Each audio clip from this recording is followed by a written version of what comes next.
जय हिंद दोस्तों।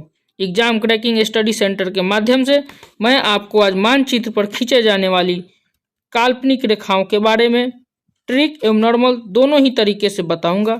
पहले मैं नॉर्मल तरीके से बताऊंगा, फिर मैं महत्वपूर्ण रेखाओं को ट्रिक के माध्यम से बताऊंगा जिसे आप जिंदगी भर नहीं भूल पाएंगे।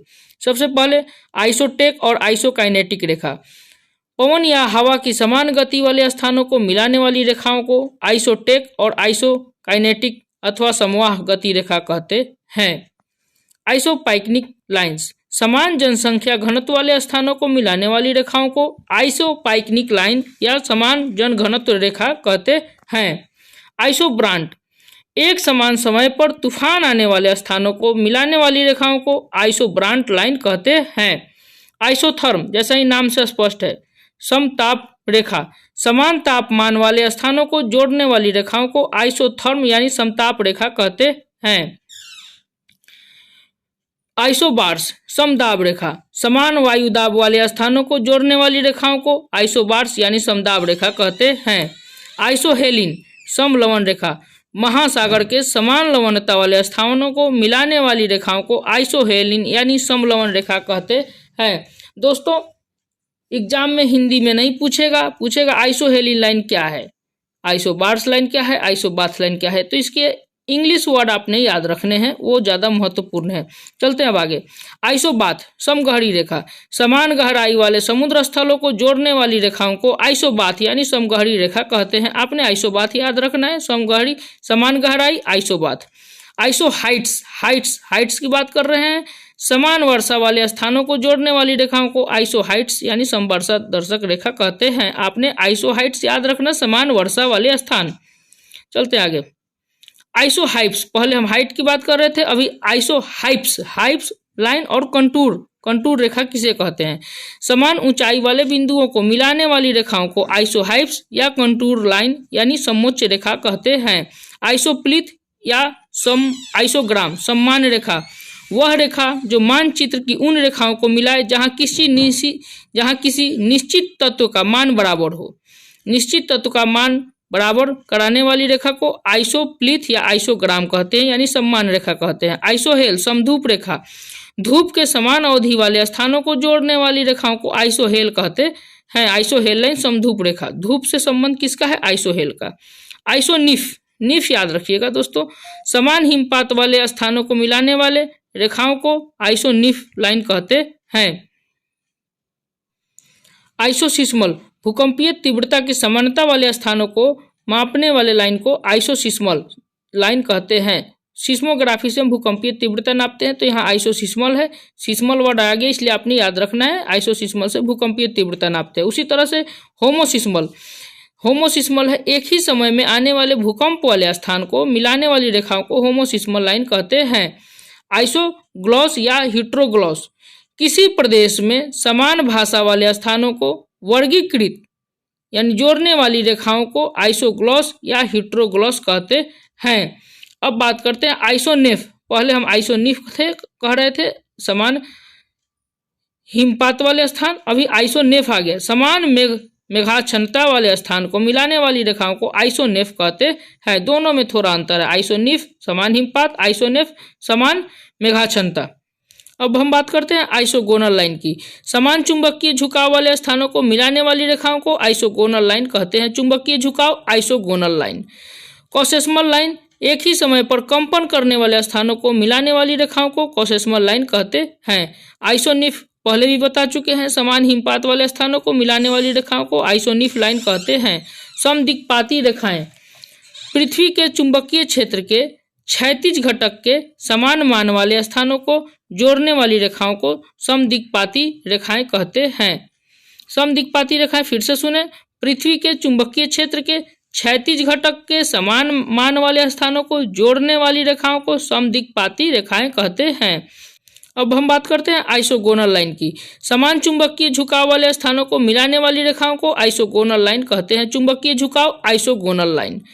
कॉसेस्मल लाइन, एक ही समय पर कंपन करने वाले स्थानों को मिलाने वाली रेखाओं को कॉसेस्मल लाइन कहते हैं। आइसोनिफ पहले भी बता चुके हैं, समान हिमपात वाले स्थानों को मिलाने वाली रेखाओं को आइसोनिफ लाइन कहते हैं। समदिक्पाती रेखाएं, पृथ्वी के चुंबकीय क्षेत्र के क्षैतिज घटक के समान मान वाले स्थानों को जोड़ने वाली रेखाओं को समदिक्पाती रेखाएं कहते हैं। समदिक्पाती रेखाएं फिर से सुने, पृथ्वी के चुंबकीय क्षेत्र के क्षैतिज घटक के समान मान वाले स्थानों को जोड़ने वाली रेखाओं को समदिक्पाती रेखाएं कहते हैं। दोस्तों इनमें कंफ्यूजन आइसोनिफ और आइसोनेफ में होगा। आइसोनिफ लाइन जहां पूछेगा वहां समान हिमपात वाले स्थानों को मिलाने वाली रेखाओं को आइसोनिफ कहते हैं, और आइसोनेफ पूछे तो समान मेघाछांता वाले स्थान को मिलाने वाली रेखाओं को आइसोनेफ कहते हैं। चलिए हम कुछ महत्वपूर्ण क्वेश्चन हैं जिसको हम ट्रिक से समझेंगे, जो बार बार एग्जाम में पूछते हैं। जैसे आइसोबाथ समगहरी रेखाएं क्या है, पूछेगा आइसोबाथ रेखाएं क्या है। समान गहराई के समुद्र स्थलों को जोड़ने वाली रेखाओं को आइसोबाथ समगहरी रेखा कहते हैं। इसको ट्रिक के माध्यम से कैसे समझेंगे। ट्रिक है इसका, समुद्र की गहराई में बाथ मत करो, मतलब समुद्र की गहराई में बाथ मतलब स्नान करो, लेकिन उसकी गहराई में मत जाओ। समुद्र के किनारे स्नान करो, गहराई में मत जाओ। समुद्र की गहराई में बाथ मत करो, तो बाथ का संबंध किससे है, समुद्र की गहराई से। आपने याद रखना, बाथ आइसोबाथ पूछेगा तो समुद्र की गहराई। चलिए हम बात करते हैं आइसोबार्स की। समदाब रेखा, समान वायु दाब वाले स्थानों को जोड़ने वाली रेखाओं को आइसोबार्स यानी समदाब रेखा कहते हैं। बार समदाब, तो इसको हम समझेंगे बार मतलब बियर बार। बियर बार में जाओ लेकिन दबा के मत पियो, क्योंकि ज्यादा पीना स्वास्थ्य के लिए हानिकारक है। शराब का ज्यादा सेवन, बियर का ज्यादा सेवन स्वास्थ्य के लिए हानिकारक है। बियर बार में जाओ लेकिन दबा के मत पियो। तो यहाँ दाब का बात हो रहा है, तो दाब का संबंध किससे है, बार से। तो बार का संबंध दाब से है, तो बार का पूछे तो आपने याद रखना बार, आइसोबार, समदाब।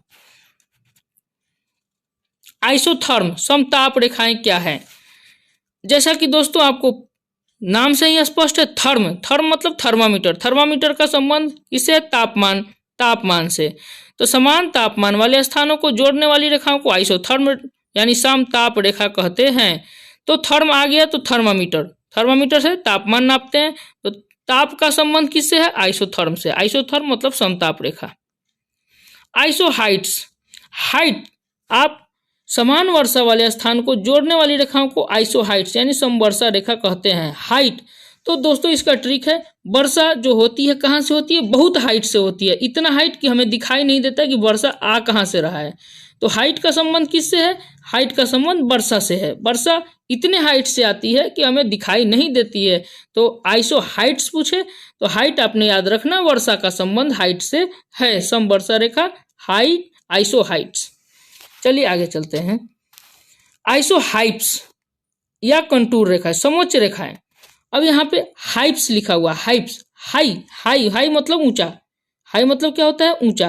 तो जहां भी हाइप्स आ जाए, हाइप्स मतलब ऊंचा, इसका संबंध किससे, ऊंचाई से है। तो समान ऊंचाई वाले बिंदुओं को मिलाने वाली रेखाओं को आइसोहाइप्स कहते हैं। नाम जैसा वर्ड आइसोहाइप्स, हाइप्स में ही हाई छुपा हुआ है। हाई मतलब ऊंचा, तो ऊंचाई का संबंध किससे है, आइसोहाइप्स से। इसको हम कंटूर लाइन भी बोलते हैं। आपने ये भी याद रखना है, कंटूर लाइन क्या है, पूछेगा कंटूर लाइन क्या है, तो समान ऊंचाई वाले बिंदुओं को मिलाने वाली रेखाओं को कंटूर लाइन कहते हैं। कंटूर लाइन ऊंचाई से है। आइसोहेलिन, आइसोहेलिन क्या है, समलवण महासागर के समान लवणता वाले स्थानों को मिलाने वाली रेखाओं को आइसोहेलिन यानी समलवण रेखा कहते हैं। अब आपने दोस्तों हेलिन का लाइन, हेलाइन समझिए, हेलाइन का लाइन वर्ड पकड़िए और लवन का लव वर्ड पकड़िए, लव लाइन। तो लव का संबंध किससे, लाइन से है। तो आइसोहेलाइन मतलब समलवण, लवन का लव और आइसोहेलाइन का लाइन वर्ड, लव लाइन से याद रखेंगे। समलवण रेखाएं आइसोहेलाइन, लव लाइन, समलवण रेखा। हेलाइन है, हेलाइन को दूसरे वर्ड में समझिए, दूसरे ट्रिक से। हेलाइन सलाइन जो हम चढ़ाते हैं तो उसमें क्या है, नमक का मात्रा ज्यादा रहता है, तो नमक मतलब लवण। तो सलाइन का संबंध किससे, लवण से है। तो इसे आइसोहेलाइन को हम सलाइन बोल के भी समझ सकते हैं कि इसका संबंध लवण से है, यानी समलवण रेखा आइसोहेलाइन। आइसोहेल समधूप रेखा, धूप के समान अवधि वाले स्थानों को जोड़ने वाली रेखाओं को हम क्या बोलते हैं? आइसोहेल यानी समधूप रेखा कहते हैं। इसका ऐसे याद करेंगे, धूप में, ज़्यादा धूप में मैं निकला तो मेरा तेल निकल गया, एक बहुत प्रचलित कहावत है, ज़्यादा धूप में निकला तो तेल निकल गया। तो हेल को हम क्या बोल देंगे? तेल बोल देंगे। हेल को क्या बोलेंगे? तेल। और इसका संबंध किससे? धूप से है। तो आपने याद रखना है आइसोहेल समधूप, आइसोहेल समधूप रेखा। हेल धूप में निकला तो तेल निकल गया, तेल मतलब हेल। चलिए दोस्तों आगे चलते हैं। आइसोप्लीथ सममान रेखा या आइसोग्राम, आइसोप्लीथ को ही आइसोप्लीथ और इसका दूसरा नाम है आइसोग्राम। सममान रेखाएं क्या है? वह रेखा जो मानचित्र की उन रेखाओं को मिलाए जहां किसी निश्चित तत्व का मान बराबर हो। तो तत्व आ गया, तो तत्व इसको हम ऐसे याद रखेंगे, तत्व यानी सोना चांदी, जिसे हम ग्राम में वजन करते हैं। सोना चांदी तत्व है और सो वजन किस में करते हैं? ग्राम में। तो सोना चांदी को सुनार ने वजन कर कहाँ रखा? प्लेट में रखा। सोना चांदी तत्व है, उसको वजन करके ग्राम में वजन किया सुनार ने और प्लेट में रख दिया। तो आपने इसमें याद रखना है प्लीथ है, प्लीथ आइसोप्लीथ। प्लीथ को हम क्या समझ लेंगे? प्लेट। तो प्लेट में किसने रखा? तत्व को, सोना चांदी को किसने रखा? सुनार ने। और वजन कैसे किया? ग्राम में। तो आइसोग्राम, आइसोप्लीथ, तत्व यानी सोना चांदी। आपने याद रखना है ऐसे कि आइसोप्लीथ या आइसोग्राम का कैसे ट्रिक याद रखेंगे? सुनार ने सोना चांदी जैसे तत्वों को वजन कर ग्राम में वजन किया और प्लेट में रख दिया। आइसोटेक या आइसोकाइनेटिक लाइन क्या है? पवन या हवा की समान गति वाले स्थानों को मिलाने वाली रेखाओं को आइसोटेक या आइसोकाइनेटिक लाइंस कहते हैं। टेक मतलब क्या होता है? ओवरटेक। कोई भी गाड़ी जब ओवरटेक करता है तो अपना गति बढ़ाता है। तो यहाँ टेक का संबंध किससे है? गति से। तो इसमें किसका गति है? पवन या हवा का गति है, तो हम ओवरटेक करते हैं। तो यहाँ भी आइसोटेक में टेक है, तो ओवरटेक में भी टेक है। तो आपको याद रखना है आइसोटेक को जगह ओवरटेक याद रखना है। ओवरटेक से किसको हो जाएगा? पवन या हवा की गति। इसको काइनेटिक एनर्जी मतलब गतिमान ऊर्जा बोलते हैं। काइनेटिक एनर्जी आपने पढ़ा होगा, गतिमान ऊर्जा। तो यहाँ काइनेटिक है, काइनेटिक भी किसको प्रदर्शित करता है? गति को। इसलिए याद रखना काइनेटिक जहां भी आ गया तो गति, समान गति को ये बताएगा, आपने एग्जाम में याद रखना है। ओके दोस्तों, बहुत बहुत धन्यवाद एग्जाम क्रैकिंग स्टडी सेंटर से जुड़ने के लिए। इस सेंटर के माध्यम से सब कुछ आपको एक ही प्लेटफॉर्म पर बताया जाएगा। एडवर्टाइजमेंट, नोटिफिकेशन से लेकर मेरिट लिस्ट तक सबकी जानकारी दी जाएगी। इसके साथ जनरल नॉलेज की इसी तरह से ट्रिकी क्वेश्चन भी बताए जाएंगे। तो इसे आप जुड़े हैं, अपने दोस्तों को भी जुड़वाएं। तब तक के लिए ओके दोस्तों, ऑल द बेस्ट, बाय। आपका दिन सुखद हो।